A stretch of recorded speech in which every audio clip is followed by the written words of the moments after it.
I'm Mike Byer in Nicholasville, where two people are fortunate to be alive after escaping an early morning house fire. A gun store owner may have prevented a mass shooting at Ohio University. We'll hear why he would not sell a man a gun after he passed a background check.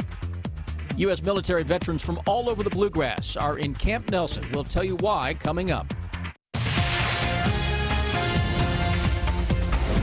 This is WKYT News at 4:30.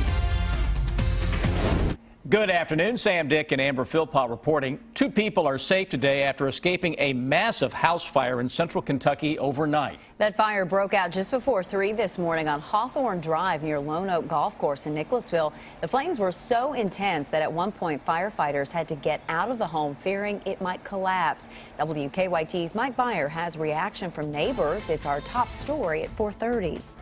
Firefighters say this is one of the biggest house fires they have worked on in years. Now, the best news from this morning is the two people who were inside were able to escape without being injured. Shortly before 3 a.m., dozens of firefighters were called to a house fire in the 300 block of Hawthorne Drive.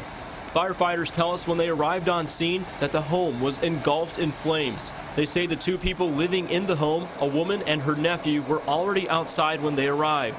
We've learned from firefighters that the fire started on the right side of the home. Now, they haven't been able to pinpoint exactly where it started, but they say the kitchen is on that side of the house. Now, investigators are trying to figure out how this fire started, a fire so intense that firefighters had to leave the inside of the home and battle it from the outside before they could go back in. Now, we talked with the next door neighbor who says at one point she thought her home was going to catch on fire. I went back, got my husband, and we both came out. They told us we better leave because of the sparks flying in the trees. Now, Battalion Chief John Schaefer believes this home is a total loss, but he says this morning's fire could have been a whole lot worse, considering the two people were able to escape without being injured. In Nicholasville, Mike Byer, WKYT. And the good news, no firefighters were injured in this morning's fire. Mother of a Lexington native killed in last week's attacks is back in Kentucky. Stephanie and Justin Schultz were dropping Stephanie's mother off at the airport when the bombs went off. The couple died in the explosion. Stephanie's aunt tells us Stephanie's body likely won't be returned to the U.S. until next week because of the terror investigation. She says no funeral plans will be made until the couple's families know when the bodies will be released. A Lexington man is in jail accused of shooting at his mother with a submachine gun. Danny Tinsley was arrested yesterday at El Rodeo Western Wear on Alexandria Drive. Police say he fired about 6 rounds at his mother through a bedroom door. She told police that Tinsley has threatened to hurt her before.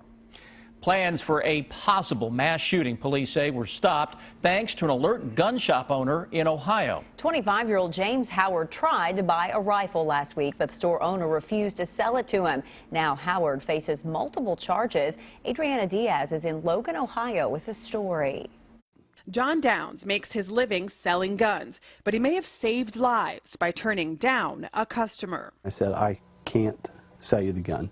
I just got a bad feeling about this, and I'm not going to sell it to you. Last Monday, James Howard withdrew from his classes at Ohio University and allegedly assaulted an assistant hockey coach. Later, he drove 30 minutes to Downs Bait and Guns. Although Howard had passed a background check, Downs refused to sell him a rifle. Just the look in his eye. What was that look like? I don't know. I mean, you really can't explain it. He was going to do something. He was going to do something. Howard returned to the gun shop later that day, but Downs locked the door and asked a customer to call 911. Hocking County Sheriff's deputies located Howard's car 1 mile away at a Walmart. A gun was found in the back seat. When we arrived, he had almost 50 rounds of 20-gauge shotguns, shell ammunitions ready to purchase. According to the Athens County prosecutor, Howard was found in possession of a firearm while allegedly being drug dependent or in danger of becoming drug dependent. The firearm was purchased after he allegedly made a false statement on his background check form.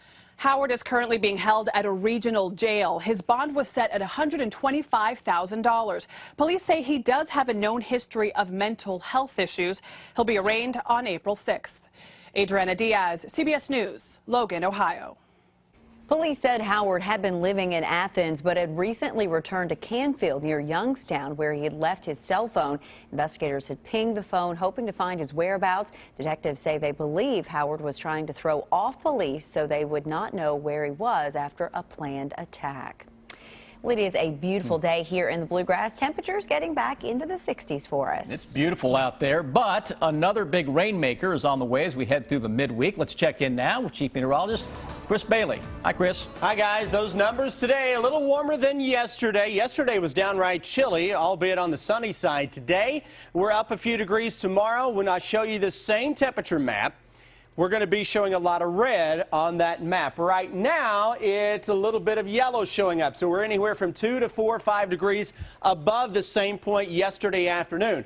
Where does that put the temperatures? Mainly mid and upper 50s across central and eastern Kentucky. Can't quite get to 60 just yet, but we're getting oh so close. Western parts of the area already into the low 60s. Let's hit the fast forward button, shall we, on your temperature trend. Through the evening, it's a quick drop in the numbers. By 11 o'clock, low 40s start to show up, and heading through the overnight, those numbers will drop in many cases toward the mid and upper 30s, especially into the heart of the Bluegrass, and that could lead to some patchy areas of frost to begin the day tomorrow. Overall, tomorrow's a much warmer day. It's just a little on the chilly side to begin things. And oh, by the way, Defender Radar Network is dry now, and tomorrow afternoon should be on the dry side as well. I'll come back in a few minutes, though, and we'll show you when thunderstorms start to crash the party. That spring break party for many of the kiddos out there, guys. And yeah, it gets colder, too. 7-day forecast gets active. Thank you, Chris. Well, today, Vietnam veterans from all across the state were honored at Camp Nelson National Cemetery. March 29th was declared Vietnam Veterans Day 4 years ago by President Obama. WKYT's Mike Linden shows us how Vietnam veterans from the Bluegrass were recognized. Hundreds of United States military veterans are at Camp Nelson to commemorate the 50th anniversary of the end of United States involvement in the Vietnam War. To honor those who served, the Department of Veterans Affairs kicked off a national campaign today to commemorate the 50th anniversary of the United States exit from the Vietnam War. Veterans received a Vietnam veteran lapel pin during a pinning ceremony at the National Cemetery this afternoon. Camp Nelson Cemetery Director and U.S. Airman Patrick Levette says today's event was meant to bring Vietnam veterans together and give them the recognition they deserve. Our Vietnam vets just weren't well received, baby killers and this sort of thing. And this is a way of trying to just, welcome home. Of the 58,000 Americans killed in the Vietnam War, just over 1,000 of them were from the Bluegrass State.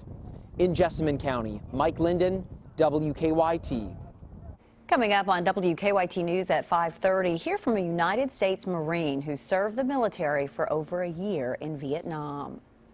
The city of Winchester wants input from the community on how to revitalize its downtown. In about an hour at 5:30, the community is invited to give input and feedback. Main Street Winchester will host the second of 3 downtown master plan community meetings at Leeds Center for the Arts. This meeting will focus on the presentation of ideas developed from community input. City Visions, a Louisville-based firm hired to develop the plan, will present the information. Planners say at the 3rd meeting, the firm will present the plan, which includes short and long-term projects to revitalize downtown Winchester. Okay, if you're looking for something to do with your children during spring break, why not explore the Explorium? Our Deanne Stevens is out and about in the Abracadabra room with more. Hi, Deanne.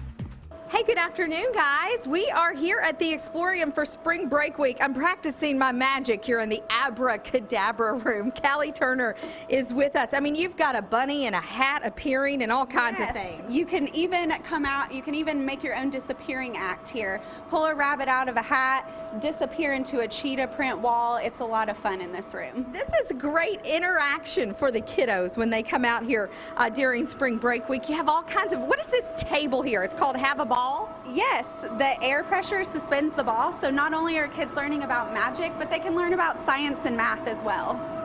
It's impressive, isn't it? I feel like I'm doing a little magic here. And you also said there's like math skills that they're practicing. There is. We have dominoes, card tricks.